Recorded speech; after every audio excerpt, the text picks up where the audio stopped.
and welcome to QI, where we're snowed in on a silent night and wishing you season's greetings. A lowly shepherd, Sally Phillips. A wise woman, Bonnie Langford. An immaculate virgin, Joe Lycett. And in keeping with tradition, Alan Davis.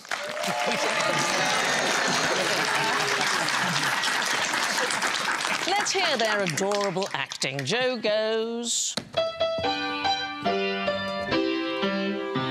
We must go to Bethlehem on a donkey.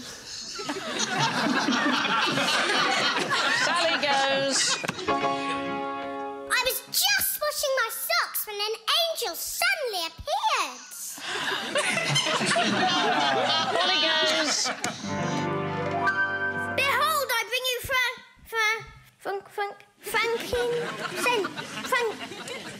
Behold, I bring you gold. Alan goes... Now, you listen here. He's not the Messiah. He's a very naughty boy. Right. Based on what you are wearing, who's probably going to win tonight's show? Joe. Joe, why? Joe, because he's Mary, and Mary is the star of the show. Well, actually, you have got it right. That is right. But why do you think that might be? Because I'm so clever and gorgeous. Well, I present a religious show on Sunday mornings, so I know that there was a piece of research that tried to map the parts that people played in the school nativity with lifetime success. But I can't remember who came out best. So they did a survey in 2019 and they asked 2,000 people what parts they had as children, and then they had a look at their lives and see how it worked out. Now, people who played oxen ended up earning the most. No. Yes. So twice as much on average as those people who played lambs or sheep. OK? Wow. Mary's most likely to be content with their adult life, with Joseph's coming second. Mary also had the most social media friends. So the most popular. OK? At Joe Lycett, if you want to follow me. Yeah. The person with the fewest social media friends, the narrator. Way behind. Narrators just always annoying, aren't they? And narrator most likely to work in education and enjoy horse riding. I mean, what are the chances of these things? The donkey most likely to work in IT and do gardening and enjoy puzzles. The angel Gabriel most likely to work in marketing and communications. What were you in the nativity? I was the star. And when I say that, I don't mean I had the main part. I played the actual star. I just wore a twinkly headband and appeared over the stable like that. Yeah. It sounds slightly creepy. Yeah. I think it is a bit creepy. Can we just admire the set, which I think does look... Beautiful. It's amazing. Beautiful. Amazing. This might very well be illegal in France. Why would that be? Because it's covered in cocaine. Is it because there's a fire risk of candles near here? No, it's about depictions of the Nativity. It's illegal to display them in public places if it demonstrates a public recognition or preference for a specific religion. So the only way you can get round the law is by proving that it has some cultural, artistic or festive significance. It can't have religious significance. It's not allowed. So some mayors have protested about this in France. In January 2021, the mayor of Beaucaire, which is in Provence, insisted on keeping their nativity scene up in the town hall till Candlemas, which is February the 2nd. And he argued that there was a cultural history to have these nativity scenes. And that is true in a way because they feature these things called santos, or little saints. And the point is that these are traditional Provence figures. And these have been traditional, well, since the French Revolution, actually. But anyway, the guy in Beaucaire, he was fined €5,000 a day for each day that the scene was up. Because I know, it's a lot of money. That's a lot of money. It's a lot of money. Anybody remember, we've mentioned before on the show, Alan, do you remember what the Catalan version of nativity scenes include? Yes. Did you want to share with the other children? No, I don't. No.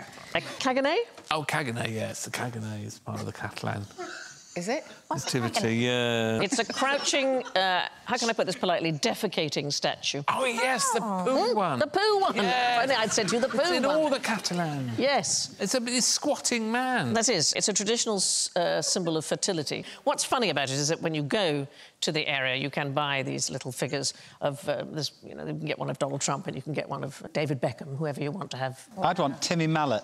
Why not?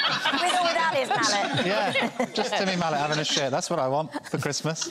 Wow. You remind me a tiny bit of Timmy Mallet. Stop right now. I will walk from this show. But nativity scenes have had a long history of controversy, not just in France. 1890s, there was an English priest who issued knuckle dusters to his congregation so they could repel attacks on local nativity scenes because people felt so strongly about it. They were hardline Anglicans, anti-ritualists, they were called, and they didn't want any religious decoration of any kind. In fact, one of the leaders of the anti-ritualist movement was Lady Wimborne. She was Winston Churchill's aunt. She's formidable, isn't she? Marvellous. Right. Cornelia. There's a whole... PETA have got a big campaign against using animals in nativities. Well, like real animals. Real animals, live nativities. And there's been a real issue with them trying to escape and also... sheep being sexually harassed. By who? What? By the wise men? Who's doing this? There was genuinely a thing where a guy got into the nativity scene in America, but also true. And why do you do it in America? It is a real place. Put it down, you bad man! Stop! Leave my sheep alone. No, you don't, you pervert. What sort of a shepherd are you? But yeah, no, and he had sex with the sheep. Oh, really? during the nativity? Oh, yeah, they had a stable set with live animals and someone broke in at night and had sex with the sheep. Be honest, was it Timmy Mallet? That's covered nativity plays, I think, very succinctly. Apparently, future success can be predicted by your school nativity play, which, quite frankly, is Virgin on the Ridiculous. Aha! Come on. OK, do you want to take your beard off, darling? You can. Happy? I'm all right, if you are. Yeah, no, what's great is that people will go, who was that person talking about sheep sex? Why is there always too much to do on Christmas Day? Oh. I think Christmas Day is where you can relax, isn't it? It's like the lead-up to Christmas Day that's a bit of a night... Well, not quite relaxed. Once you got to Christmas Day, the worst bit's out of the way. I can't take you seriously. You look like you're about to serve nachos. I think, yeah, Alan looks like one of those guys that plays the panpipes on... Yes. Yes. Right, selling their albums. When you're all quite done. Yeah. The idea is that we try and cram it all into one day. And they never used to do that. So medieval and Tudor period, for example, Christmas lasted for a full season. So you'd start possibly the 1st of November right through to the 2nd of February. So All Hallows Day, it was called, all the way to Candlemas. And there would be huge feasts on the way. Things that I think we should bring back. St Martin's Day. Who celebrates that? Anybody? Martin? Martin Clune. Everyone called Martin. Martin Kemp. Yeah. November the 11th. It started a full 43 days of Advent. I like him, St Martin of Tours. He has an eclectic list of things he's the patron of. Geese, horses, innkeepers and reformed alcoholics. They would seem to be cancel each other out. I know, the innkeepers and the reformed alcoholics. But the Middle Ages, I mean, goodness, they were really rowdy at Christmas. There was a Lord of Misrule appointed, always, from among the peasants to lead the revelry. So this is not a good story. In Lincolnshire, 1637, the Lord of Misrule was taken through a mock ceremony in which he married a fellow citizen. And after this sham marriage, in the words of one Victorian historian who documented it, the affair was carried to its utmost extent in front of the crowds. Oh, how shocking. Publicly consummated marriage with somebody they didn't really know. And there were a lot of complaints at the time about the amount of chambering that went on at Christmas. It's just a very good old word for doing the deed. Chambering. Chambering, yes. Yeah. Now it's just called Married at First Sight. Yes, it's a television programme. Absolutely right. Right, guys, if you want to take off your, I don't know, your frocks if it's a bit more comfortable. Oh, there we go. Take that, Timmy! Lovely. Oh, I say, that's... Is that your jumper?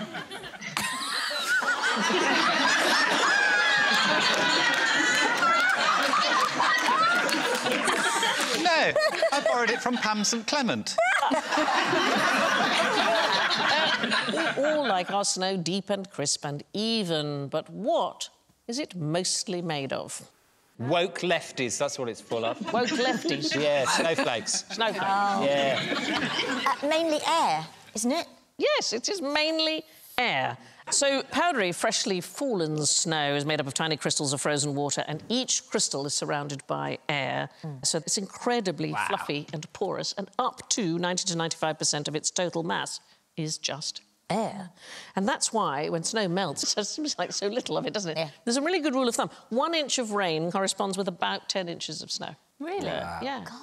What does it make snow? If it's got so much air in it, what's it going to give it as a quality? Well, transparency. Excellent insulator.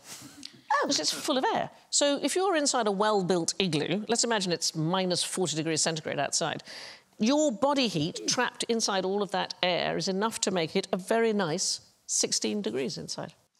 In Denmark, because we get quite a lot of snow, it's always recommended that you carry a single tea light and a box of matches, and a single tea light lit on the dashboard of your car will be enough to keep you warm for the entire night if you're stuck in snow. Wow. Ooh, that's quite a good tip. I mean, if you get a few across the dashboard, it's roasting, I mean. Yes. Some marshmallows. Get your top off. Pouring wax on your stuff.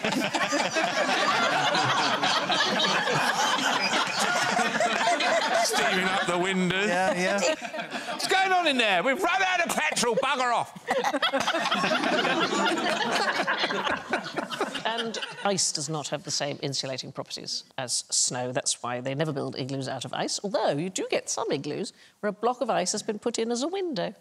A friend of mine took his fiancée to the Ice Hotel. Has anyone been to that? No, I want to go. Apparently it was horrible. Oh! Cold. Was it a bit chilly? It was. His tongue sticks to the window. That sounds sick. How often are you licking windows in hotels? How else do you know they're clean, Chuck? Snow is one of the very few things that isn't mostly made of water. What kind of parasite sticks around at Christmas and extracts food from the host? An actor. Yes. Anywhere to get a free meal. Is it that thing that lives in the carpets? Those are your feet, Sally. They're your feet. There are those things in the carpet again! Can I ask something quick question? This headband you're wearing, is it decoration or is there a serious injury under? It's very, very tight.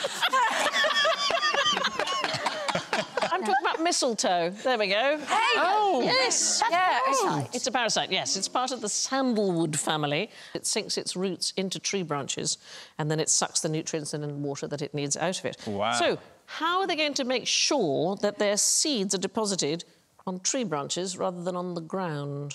Birds. Birds, berries, yeah. So the seeds have evolved to be sticky. When the birds eat them, the seeds stick to their bottoms at the other end when it comes out the other end. And it's actually... Oh, That's a nice look. photograph. That is a mistletoe flower pecker, isn't it beautiful? I think the name is from the Anglo-Saxon meaning bird poo. Misteltan. Yes, so it's mist is shit or dung. Poo. Tan Yeah. is twig. Poo twigs. Poo twigs. That's what they are. Yeah. Shit stick. Yes. Yeah. So what happens is they get these seeds stuck to their bottoms, and then the only way for the bird to detach them is to find some kind of hard, angular surface to wipe them on, and the tree branch is often the very best candidate. And they're usually deposited along with a rather handy covering of fertilising faeces. So it's absolutely terrific. Sometimes they regurgitate the seeds instead, and then they just wipe their beak on the branch. It's incredibly clever. The mistletoe genus is called Viscum, so it's a Latin from mistletoe. It's where we get viscous from. Sticky poo. Yeah. You poo, if you will. It is. And do you know how it became romantic? Why do we kiss underneath it then? Yes, it is a weird thing, isn't It's it? just a bit like, It's a ooh. sort of- Have a snog under the shit stick. Honestly. One of the main birds that does this is the missel thrush. Do you know what? I was once the voice of Caniston thrush cream. Were you? Yes, they did a radio commercial. And you were the... Where What did you I have was to the say? voice of Well, the marketing people had decided that for the purposes of this audio-only advert, the Caniston was going to be a stand-up comedian. Have you got an itch? I've got an itch. I went to a bar, I had a bit of an itch. Yeah. Yeah, it was exactly that. And I thought I did a slightly different voice. You ever suffer from embarrassing feminine itching? I don't know, do you? Yes, you know. I thought, well, no one will ever know because I've done a slightly different voice. OK. And then I got recognised on the tube by a blind woman.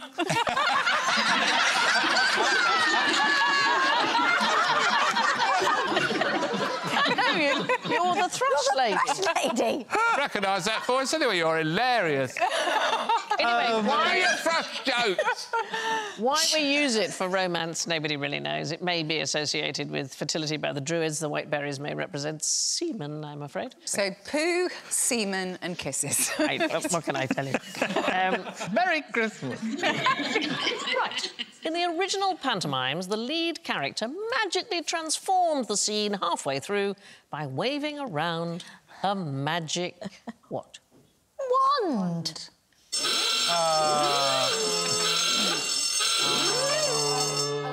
Where's that, Bon? Where were you? I think that was Guildford, the Yvonne Arnaud Theatre. That's a good wand, actually. It's a nice Is wand. there a trick to doing a proper wand? One needs to always make sure that the top of the wand is upright. You must never. We've each got a wand, so you can give us a quick lesson. Oh! In wand holding. Voila! Aha. Yes, this is rather a subtle wand. One. Wow, diss the props. One must hold the wand at the bottom and then support it a bit like a sceptre. OK. Like this, and always make sure that the magic is held upright and then bestowed on the person. Mine bends to the left. We're not... And I don't think anybody's surprised. Yeah. So that's it, wand work. Really. Anyway, the answer was not wand. I think the answer is slapstick. is correct. This is where slapstick comes from, Yeah. is that right? So they were initially... Pantomime, you're kind of looking at the early 1700s, and they were initially called harlequinades. And every show would begin as a rather serious melodrama. And then about halfway through, a mischievous magician called Harlequin would start bashing bits of scenery with his magic bat, and they were hinged, so they would collapse at a particular moment. I mean, it must have been great, and reveal new scenery behind. And the sound of the stick smacking was also the signal for the stagehands to run on and transform the set. And from that moment on, the whole tone of the show changed. It wasn't a serious melodrama anymore. It was, well, just out-and-out farce with absurd chase scenes and comic platforms. And it turned into, by the 1800s, a proper slapstick. Yeah. So it's two sticks joined by a hinge. Yeah, I'm not very good at it. And that's where we get the word slapstick from. So slapstick is often cited as one of the earliest special effects, and there is an even earlier one, and I love this. It was invented by a playwright called John Dennis. So 1709, he staged his own play called Appius and Virginia. It doesn't sound very good. It was a tragedy set in ancient Rome. Nobody liked it. But what they really liked was his new thunder machine. It was amazing. It generated these really realistic sound effects for stormy scenes. Anyway, play did not do very well, and it closed after a few nights and was replaced by Macbeth. And when Dennis, the playwright, turned up to watch the Macbeth production, he was outraged to hear his very distinctive sound effect being used. They had literally stolen his thunder. Oh. And that is where he gets... came from? Is that Steal My Thunder? Yes, oh, there you go. It's great. And was it the thunder? Was it because they used a sheet of metal? They used to use sheets of metal, but there was also a thing called a thunder run, which I wish they still had. They used to make a pipe set into the wall of some theatres, so it would start very high up in the gods, and it would wrap its way round the building, and you dropped a cannonball into it, and it would rumble, so you could almost as if you could hear the thunder going all the way around the building. Cool. That is cool, isn't That's it? clever. It'd be annoying to start it at the wrong time, wouldn't it? Stop! Romeo, where from? Oh, dear. Oh, no. Brussels sprouts are a Christmas dinner staple, but is there any way to make them bearable? Well, my friend's family, they play fart tennis at Christmas. So you eat as many sprouts as you can, and then you have one side of the table against the other side of the table, scoring fart for fart. But you don't do it with an actual ball, no, it's just... No, but you do it with a fart, so you... 15 lower. No, I like the idea that the fart was so powerful it could propel the ball across the that table. would be good. Yeah. Chestnuts make sprouts bearable. Well, I think roasted, they're absolutely lovely. I'd steam them a bit and then fry them in curry powder. Oh, OK, so you have some sprouts. Do we? Yeah, you have some sprouts in a tin. Oh, Auntie Enjoy them. Sandy. I know. Oh, look at that. So, open up your Brussels sprouts, and then you also have a glass of red wine. What scientists have discovered is that Brussels sprouts taste less bitter if you take a sip of red wine between each mouthful, OK? Have a sip of red wine, and then... well, I might do one as a tester. OK, fine, do that. What, to see if it tastes disgusting and then it's better with the red wine? OK. Then... Fucking hell.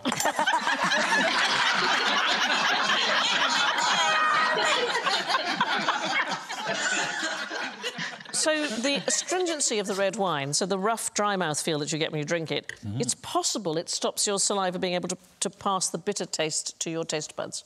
Or you just get piddly-bom. Does it work with the red? The red wine is working. Is that working? Yes. Yeah. There'll be 15 love in a minute. We will win, my friend. We're going to We will murder win. him. Polly Langford's farts can only be heard by a dog. At least they're in tune. Well, it's almost time to wrap up for the present, but not before you total turkeys get stuffed by general ignorance. I tell you what, let's make it a bit more festive. You can light your Christmassy candles, OK? We've got a lovely candle here. How lovely. There we go.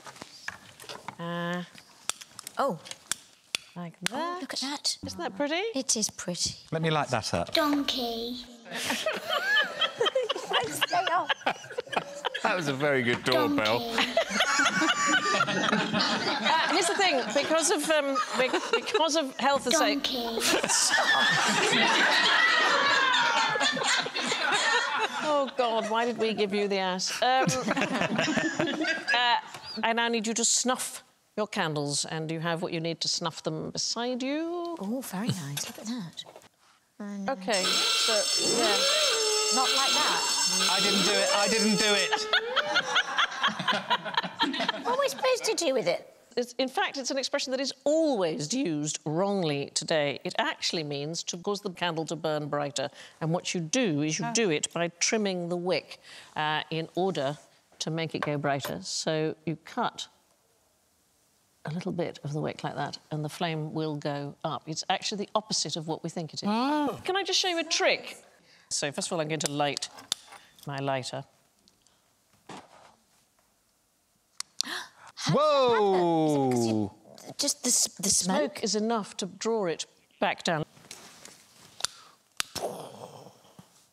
That's so cool. Oh, Isn't that's that like cool? magic Have a look trick. at the video and it makes it a little bit clearer, but it is actually as if the flame is passing down through the smoke. So there it goes out.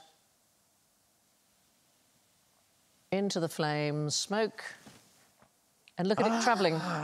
That's amazing. Boom. That is... Wow. Isn't that cool? Yeah. That's a good trick, isn't it? That's a Like very that. good trick. Is it dangerous to do that? No, darling, not in the slightest. Go on, do it. Got hot wax on my finger. God, it reminds me of that car journey with Alan. I thought you were going to say... You weren't cold, though, were you? Does anybody want to see my candle salad? Hell yes. Oh, Reminds me of that car journey with Alan.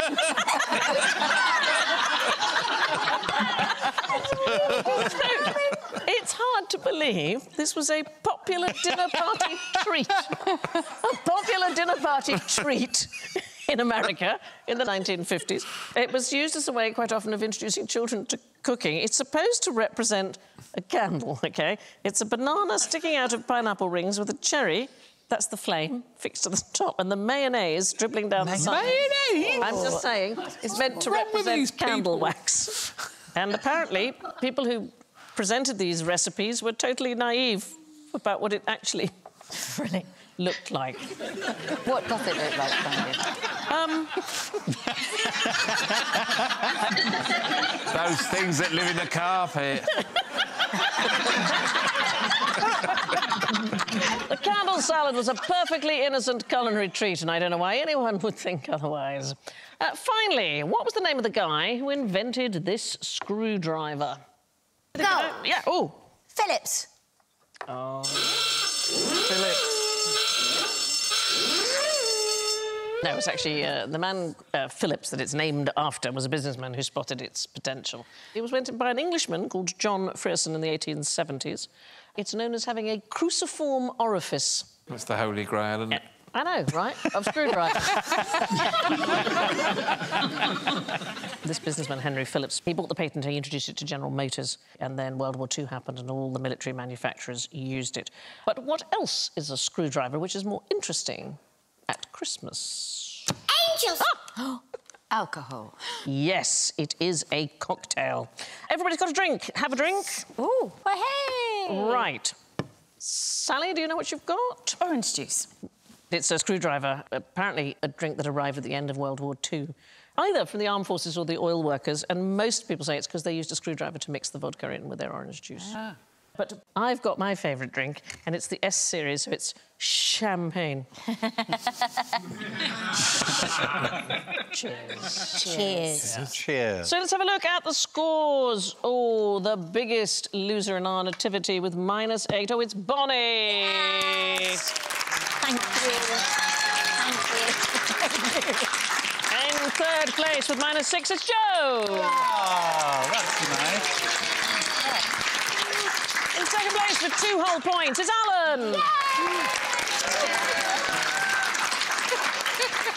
In first place with 13 full festive points, it's Sally.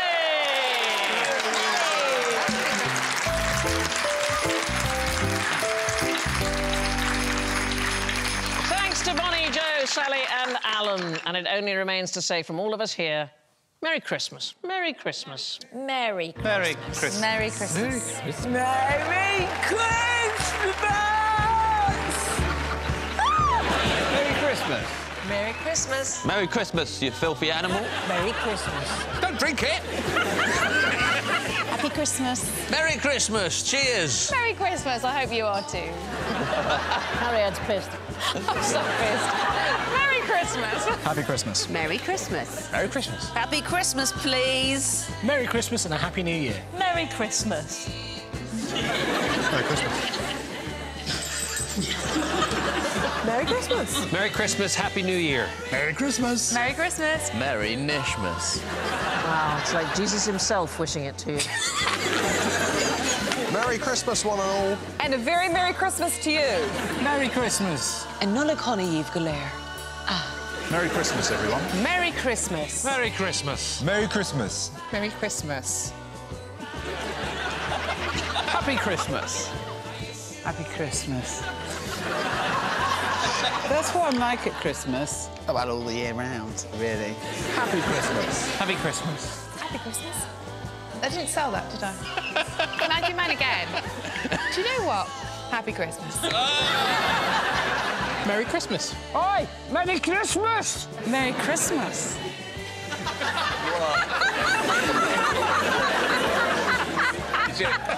I don't know what came over me. Keep it in! Happy Christmas.